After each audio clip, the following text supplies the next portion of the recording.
So I got a question. So just add some context. I'm a deist.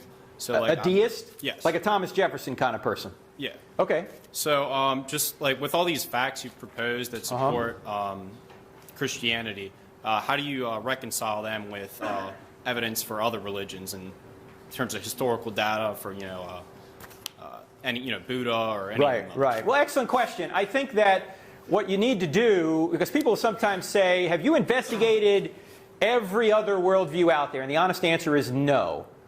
I've investigated the theisms out there. Why? Because I think there is very good evidence for theism. And if there's very good evidence for theism, all non-theisms can't be true. Doesn't mean everything a non-theistic worldview teaches is false, but when it comes to the existence and nature of God, they appear to have it wrong. So if theism's true, that would mean Hinduism isn't true, Buddhism isn't true, New Age isn't true. Just the big religions would be Christianity, Islam, or Judaism could be true.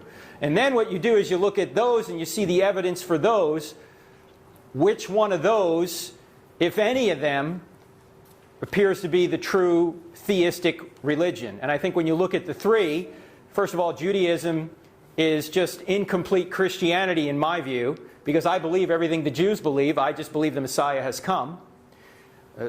Jews who are conservative. Yeah. And with Islam, I think when you look at the situation with Islam, remember, Muhammad comes along in 570 A.D. He gets what he believes is a revelation in 610 A.D. He dies in 632 A.D., and the Quran is compiled after him. Muhammad in the Quran says, I don't do miracles, I'm just a plain warner, meaning I just warn people there's one God. There are no miracles attributed to Muhammad until about 150 years later in what's known as the Hadith, the written traditions of what Muhammad said and did. Even many Muslim scholars admit many of the miracles that are in there are not true. They're legendary.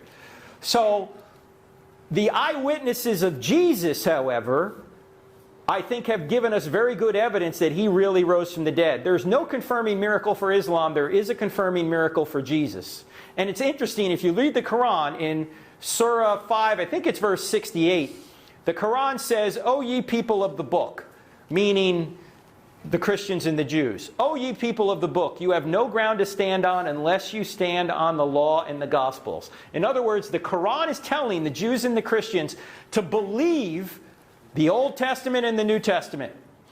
Well, the problem is the Old Testament and the New Testament leave no room for Muhammad in the Quran. The Quran is actually telling Christians and Jews you ought to trust the Old and the New Testaments.